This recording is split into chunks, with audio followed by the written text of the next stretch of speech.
Yo, bienvenue sur la chaîne Manga Badass. Je ne vous cache pas le plaisir que j'ai de vous retrouver, d'avoir le temps et l'énergie de tourner une nouvelle vidéo. En tout cas, ce n'est pas l'envie qui me manquait. Mon déménagement est fait, mon emménagement va prendre un peu de temps avant qu'il n'y ait plus vraiment grand chose à faire, du moins au niveau de la déco. Je vous aurais bien fait un petit tour là du proprio, enfin de ma pièce consacrée au manga, mais ce n'est pas encore l'heure. Voilà. Il faut savoir que j'ai hésité longtemps pour mon cadeau de Noël, à savoir un vélo pour accompagner mon fils en vadrouille, ou non, j'ai pas longtemps hésité sur le fait que j'ai commandé au Père Noël une nouvelle bibliothèque. Là où j'ai longtemps hésité, c'est sur quel setup si je puis dire. Donc je vous raconterai tout ça après Noël. En attendant, on va s'attarder sur une vidéo que j'ai teasée plus d'une fois, mais que j'ai pas encore eu le temps ou l'occasion de tourner parce que oui, entre-temps, je suis devenu père d'une petite fille de 3,730 kg que j'ai nommée Barbara. Voilà, félicitations, merci, merci, merci. Voilà, j'ai bien raconté ma vie, c'est qu'avec le temps, je suis devenu un petit peu bavard. C'est parti pour les achats lecture manga des éditions Kion, générique.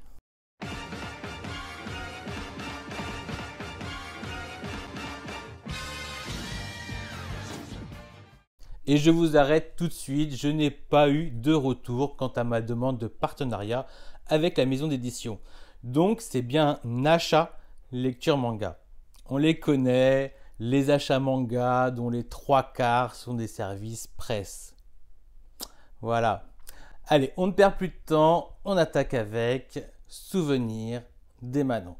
Alors, c'est un titre que j'ai beaucoup vu tourner dernièrement dans le Discord Manga Badass, ainsi que précédemment dans certaines mangatech. Mais je n'osais pas passer le cap. Pourquoi? Pour la simple raison que je craignais que l'œuvre soit un peu trop contemplatif. J'en ai déjà parlé lors de mon achat manga du mois de décembre, novembre-décembre. Voilà, c'était un double achat du mois. Je me méfie des œuvres qui se veulent un peu trop sophistiquées, voire poétiques, et qui laissent penser à une lecture un peu branlette intellectuelle que l'on pourrait nommer de bobo du manga. Voilà. Et le truc, c'est que oui, c'est beau, avec une certaine poésie, et puis qu'on se le dise, on est tous le bobo de quelqu'un. Voilà. Donc ça ne vous échappe pas, j'ai adoré ce one-shot qui de fait se révèle être une série en 4 tomes. Alors pour rien ne vous cacher, je n'ai pas tardé à me procurer le Songo volet, Errance des Manons, et à me faire offrir par ma sœur Mirage et Rêverie des Manons, que je prendrai le temps de lire après Noël. Pour tout vous dire, je me suis également procuré sur le Bon Coin les 2 tomes de L'île errante du même mangaka. On peut le dire, j'ai été conquis par la licence, mais aussi par le format que Kion nous propose façon latitude, et plus particulièrement pour le soin apporté pour les ouvrages des Manons. Alors, vous avez compris que je faisais éloge de ce premier tome, au point d'avoir voulu me procurer tous les tomes. Mais de quoi ça parle? Ça parle d'un jeune homme qui fait une traversée en bateau et qui en fait fait la connaissance d'une jeune femme qui fume clope sur clope. Remarquant que celui-ci est un adepte de la lecture SF, donc de science-fiction, elle lui raconte une histoire, la sienne bien évidemment, bien qu'elle soit à dormir debout. Et contre toute attente, il veut bien la croire qu'elle est un être vivant qui traverse les âges depuis la nuit des temps.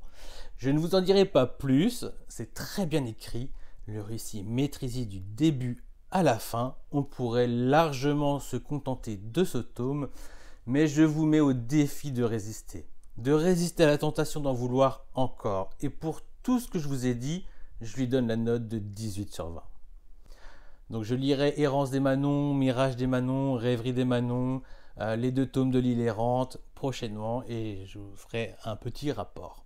J'ai également acheté et lu les 3 tomes Les liens du sang de Shuzo Oshimi. Je craignais un peu le thème de ce manga qui traite de la relation toxique d'une mère envers son fils. D'autant plus que l'auteur est passé maître à user de personnages principaux masculins à faible caractère. Alors on imagine très bien la domination, la mainmise d'une mère sur son fils. Mais dès le premier tome, on est entraîné par le récit, sentant que quelque chose de sous-jacent pourrait se révéler bien au-delà de ce que nous craignons Et cet état de fait s'amplifie de tome en tome. Ce n'est pas un manga bourré d'action, mais quand il se passe quelque chose, ce n'est pas rien. Sans parler des expressions qu'il peint sur les visages, et ce de façon remarquable, qui expriment tellement bien les états de nos personnages que parfois, les mots ne sont vraiment là que pour habiller les propos. Et oui, les mangas de Shuzo Oshimi se lisent vite, parfois trop vite, mais ce n'est pas anodin. Dans son cas, c'est une marque évidente de qualité, que ce soit le récit ou le dessin, c'est fluide et limpide.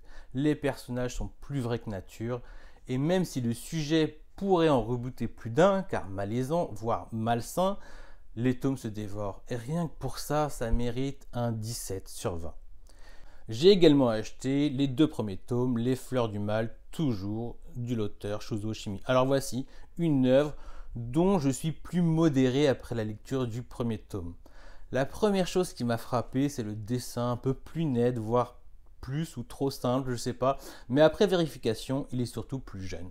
On retrouve un personnage principal dans la même veine que ses autres œuvres, mais là, c'est trop. Il est trop faible. Néanmoins, il a son petit caractère. Ce n'est pas un pleurnichard. C'est un vrai personnage. C'est juste, une nouvelle fois, un personnage qui se fait dominer d'abord par son entourage, puis par une fille qui va le faire chanter. Mais quand je dis chanter, c'est vouloir faire de lui ce qu'elle espère qu'il est. Et c'est ça qui est frustrant parce que ça ne vient pas. Et pire, il y a une romance qui s'installe et on souhaiterait presque que tout se passe bien pour lui, franchement voilà, dans un petit rom-com. Ce qui fait qu'en fait, c'est sa maître chanteuse qui commence à nous taper sur le système. Mais ça, c'est sans compter sur le génie de l'auteur. Alors, peut-être que je mets la charrue avant les bœufs, car je n'ai lu que les 2 premiers tomes. Et en vrai, j'étais plutôt sceptique quant à cette œuvre, jusqu'à ce que vienne le cliffhanger, qui remet tout en cause. Qui remet en cause mon niveau de lecture, le niveau de lecture que j'ai eu jusque-là à travers mes attentes. Mais à la fin de ce tome 2, je ne sais plus quoi penser. En fait, je meurs d'envie de lire la suite pour savoir ce qu'il va se passer, pour savoir où ça va aller les mener, et avec la curiosité plutôt malsaine de redécouvrir la personnalité des 2 personnages principaux que l'on retrouve sur les couvertures. Donc je lui mets un 16 sur 20, parce que je suis d'abord mitigé, mais surtout parce que je suis trop curieux de connaître la suite et les répercussions de ce cliffhanger de fin de tome. J'ai également acheté et lu le premier tome de Bright Story. Je vous épargne mon hésitation à savoir si je continue la série en grand format ou en petit format sous prétexte d'une différence de prix et préférence de couverture. Une chose est sûre, c'est que le récit m'a plu, tout comme la qualité graphique de l'œuvre, sur un thème qui a priori ne me hype pas plus que ça. On parle des histoires de mariage. Néanmoins, c'est très agréable à lire et il est évident que c'est très bien documenté. Donc je suis obligé de penser à mon expérience de lecture avec La Tigre des Neiges. Et ce qui m'apparaît clairement, c'est que c'est exactement sous cette forme que j'aurais aimé découvrir cette licence. C'est-à-dire que j'aurais aimé que Le Tigre des Neiges soit traité comme Bright Story. J'ai été pleinement en immersion avec les protagonistes au point de me faire voyager avec eux, à partager leur quotidien. J'ai eu une lecture dépaysante, certes, mais surtout historique et romancée, où je ne suis sorti à aucun moment du récit. Ce qui est le principal reproche que je faisais pour Le Tigre des Neiges. Certes très documenté, mais avec plein d'annotations par-ci par-là, ainsi que des apartés de la mangaka, qui nous donnent des cours d'histoire pour les nuls sous prétexte de l'humour. Bref, ce qui me sortait du récit plus qu'autre chose. Plus qu'autre chose. Là où Bright Story nous laisse découvrir l'histoire avec un grand H. Sans parler de l'aspect graphique qui est bien moins marqué par le fait que ce soit une mangaka qui dessine. Le dessin me paraît unisexe, mais plein de caractère et j'ai adoré cela. À l'image du jeune couple de mariés, des personnes qui gravitent autour, des familles que l'on découvre avec leurs mœurs, leurs traditions, mais aussi à travers leurs actions. Voilà, ce n'est que le premier tome, mais je lui donne un gros 16 sur 20 parce que ça promet. Voilà, c'est juste qu'il souffre d'autres priorités dans mes lectures, pour l'instant. Après, le rythme de sortie est très lent, donc j'aurai le temps de me mettre à jour à l'avenir et d'apprécier d'autant plus cette licence qui a tout pour elle. Juste, il ne faut pas qu'elle soit en rupture. Voilà, j'ai également acheté et lu le premier tome de Valkyrie Apocalypse. Les couvertures ne m'ont jamais donné envie. À première vue, ça ressemble à un manga de baston de seconde zone, mais j'entends de bons retours de certains qui aiment le délire baston sans prise de tête et un peu overcheaté, qui ne se rend pas trop au sérieux, un peu façon Baki. Et là-dessus, je les rejoins, même si à la fin du premier tome, j'ai pas eu l'impression d'une baston aussi si intéressante que ça. Alors oui, on a le droit à des flashbacks, on découvre les personnages avec des révélations sur leurs forces, ou véritable force, qui ferait pencher la balance d'un côté ou de l'autre. Après, je trouve qu'il y a quand même un sacré souci concernant le tableau des combattants, parce que oui, je vous fais un petit topo, les dieux organisent un Ragnarok, donc un tournoi qui oppose les dieux aux hommes les plus forts de tous les temps. Un tournoi qui met en jeu la survie de l'humanité. Alors, les soucis, c'est que je ne connaissais pas la moitié de ces héros. Voilà. Le premier est un grand commandant chinois, Lu Bu, qui aurait combattu durant la guerre des 12 royaumes ou des 3 royaumes, je ne sais plus. Donc la moitié m'est inconnue. Mais quand je vois en plus qu'au niveau des hommes, c'est Jacques l'Éventreur, voire Bouddha, ou Gandhi, alors là je suis même plus sûr, hein, peut-être que j'extrapole, mais bon, voilà, dans le genre, je me pose des questions, mais je comprends le délire, hein, mais je me pose des questions. La plupart des dieux, eux, bon, ne nous sont pas inconnus. Mais bon, le tableau des combats m'a laissé perplexe, quoi. Et ne m'a surtout pas vendu du rêve, moi, petit occidental. Donc, honnêtement, oui, parce que c'est très asiatique. Donc, honnêtement, je suis curieux de lire la suite, mais sans plus. Je lui donne donc un petit 15 sur 20, même si ça se lit très bien. De plus, j'ai vu que là a été annoncé l'animé. Je serais curieux de lire, mais pas tout de suite. J'ai également acheté et lu le premier tome de Beastars. Alors, comme beaucoup, j'ai découvert la licence à travers son animé sur Netflix, mais j'ai dû me stopper au 3e épisode ou un truc comme ça, car ça m'a donné envie de lire le manga. Et bonne nouvelle, j'ai encore plus apprécié le format papier, bien que j'avais déjà visionné cette partie. Mais mauvaise nouvelle, c'est que j'ai rien lu d'inédit, d'autant plus que ce sera la même chose pour le second tome, et ça me gonfle en vrai. Ça ne fait que me conforter dans mon idée que je préfère lire le manga avant de voir l'animé. Je dis ça, mais je n'ai toujours pas vu le premier épisode entier de Demon Slayer. Bon, la flemme. Même si je sais que l'animation a l'air superbe, pareil pour Jujutsu Kaisen. Bref, vous me comprenez, je ne dois pas être le seul qui a commencé un animé et puis qui a continué avec le manga à la fin d'une première saison afin de pouvoir poursuivre l'aventure sans attendre. Tout en se disant que j'achèterai les premiers tomes plus tard. Je pense particulièrement à EQ par exemple, dont je n'ai toujours pas acheté le début. Voilà, le bon côté de cette histoire, c'est que j'ai bien fait d'arrêter de regarder l'animé de Beastars. La mauvaise, c'est que j'en ai tout de même trop regardé.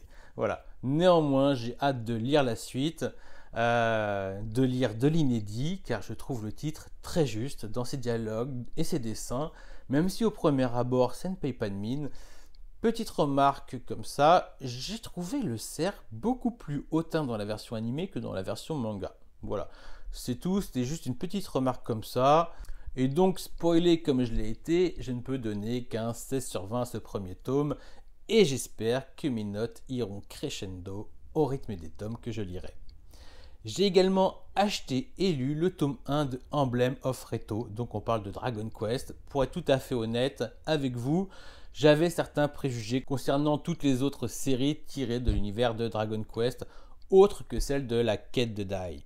C'est con, comme beaucoup de préjugés d'ailleurs que nous pouvons avoir, mais que pour le coup j'ai eu moi.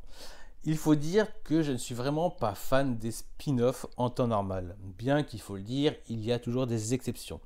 Les licences qui changent de dessinateur, c'est un peu ce qui m'a dégoûté des comics à une certaine période. Je pense particulièrement aux éditions Image, qui te faisaient débuter une série avec Todd McFarlane et dont le dessin était une tuerie, pour ensuite partir dans un tout autre style. Voilà, le scénario aussi partait en couille, enfin voilà. Pour faire simple, vous prenez le premier tome de The Walking Dead, puis les suivants sont d'un autre auteur que j'ai trouvé personnellement moins bon. Bon, après on s'habitue. Hein. Néanmoins, en ce moment, j'ai une grosse envie de Dragon Quest, et à défaut de me retaper la lecture, je me tape l'animé. Mais j'en veux plus, alors je me suis dirigé sur Emblem of Roto, Et je n'ai pas été déçu. Et ce dès le premier chapitre. Ça a pris tout de suite, avec ce dessin un peu des années 90, un peu rétro, et le scénario typique de la licence, j'étais comblé. Il faut dire aussi que j'étais un peu tombé de haut avec Beatmaster Bust, je sais plus, des mêmes auteurs que Dragon Quest La Quête de Dai, que j'avais trouvé assez plat, sans profondeur, en comparaison avec Fly. Oui, c'est ainsi que je le nommais à l'époque. Mais là, même s'il n'y a aucune révolution du genre, ça m'a donné exactement ce que je recherchais. Parfois un peu plus au début du tome, parfois un peu moins au milieu, mais juste ce qu'il faut pour me donner envie de lire la suite, voire de me lire toute la série et de tenter une autre licence, toujours de Dragon Quest, mais de chez Mana Books. Alors je sais pas si c'est la suite ou pas, voilà, vous me le direz. Voilà, donc un joli 16 sur 20 pour toutes ces qualités que j'ai nommées plus tôt, un peu rétro et qui nous donnent ce qu'on attend d'une telle licence. J'ai également acheté et lu le premier tome de Dimension W. Alors ce manga a tous les arguments qui font que j'ai porté mon attention dessus. Un univers SF, un humain plutôt badass qui tente de lutter à armes égales avec les robotisés, voire les humanoïdes. Donc moi j'aime bien ces ambiances futuristes avec des mechas, quand c'est bien fait bien sûr, mais un peu moins quand c'est avec des jeunes filles un peu loli, mais bon, tant qu'ils n'abusent pas du truc, ça passe. Alors, j'ai bien aimé le titre, avec ce côté un peu à part des productions comme World Trigger ou Demon Tune, mais je suis aussi resté un peu sur ma faim, ne sachant pas vraiment si j'ai envie de lire la suite. Et donc dans ce cas-là, je donnerais un 15 sur 20, plus proche du 16 si c'était une version numérique. Mais c'est une version papier qui pourrait me prendre plus de place que je ne le voudrais dans ma mangatech, alors ce sera un 15 sur 20, plus proche du 14. J'ai également acheté le one-shot Hideout. À la lecture de Rainbow et de Mysterious, on sait déjà que le mangaka est doué, voire très doué, au niveau du dessin, mais à la lecture de ce one-shot, je dis « Waouh ! Quelle maîtrise du noir ! Ambiance un peu Gollum, ça j'adore, c'est inquiétant. L'exercice n'est pas facile à faire, le but est de nous foutre les jetons au minima, d'installer une tension et de nous peindre une atmosphère anxiogène. Et en toute franchise, je trouve le pari réussi, d'autant plus que le récit est abouti du début à la fin. Et ça, pour un one-shot, c'est très agréable comme lecture. Pour faire un topo, grosso modo, c'est la descente aux enfers d'un couple après la perte de ce qui faisait le ciment de leur couple. Voilà. Mais à côté de ça, on assiste aussi à la déchéance d'un homme jusqu'à ce qu'il rentre dans une grotte où il va combattre ses démons et bien plus encore. Ah oui, j'ai adoré, un joli 17 sur 20 pour ce one-shot maîtrisé de A à Z. J'ai également acheté et lu le tome 6 de Gigant, donc je continue l'aventure. Ce manga est vraiment particulier et je comprends que certaines personnes puissent ne pas l'apprécier à sa juste valeur. Les décors retouchés au numérique, une femme qui se balade à poil une bonne partie des tomes, des personnages extraterrestres complètement décalés, un personnage masculin qui manque de punch, mais qui se la donne à sa manière. Voilà, je peux comprendre, en même temps je trouve qu'il y a des bons éléments. Et pourtant, cette licence grouille de qualité, ne serait-ce que sur les thèmes abordés au-delà de la pornographie et les fantasmes, il y a la réalité. La réalité des réseaux sociaux, la haine qui s'y propage toujours de façon anonyme et ce sans limite lorsqu'on lui donne les pleins pouvoirs. Voilà, il y a le regard des gens, le regard pesant des gens lorsque la réalité vous rattrape et vous juge. Là, je m'attarde sur cette facette du récit, mais qu'on s'entende bien, on est dans un récit de SF, de science-fiction, avec des personnages titanesques, des menaces de fin du monde et des actes de bravoure. Puis il y a le Star System, les idoles et le 7e art, les catastrophes, les kenjus et les héros. Je vous avoue qu'on ne fait plus la différence entre les massacres à grande échelle et la vie qui reprend le lendemain sans état d'urgence. Comme si plus rien ne les étonne et qu'ils parlent d'un film en sortant d'une séance de cinéma. Voilà. Mais en vrai, dans ce tome, on passe une bonne moitié de la lecture à regarder un couple vivre le parfait amour et à s'envoyer en l'air à longueur de page. Puis quand tu te dis putain, faites que le mangaka ait une idée derrière la tête, parce que là, je commence à saturer ou à douter de l'intérêt de l'œuvre. Et puis il répond avec brio. Donc vivement le tome 7. Et parce que le héros est une tête à claque, oui, c'est débile, je lui donne que la note de 16 sur 20. Voilà. Donc voilà ma présentation des lectures Ki-On que j'ai acquises récemment. Et je vais en continuer certaines, en laisser d'autres sur le carreau.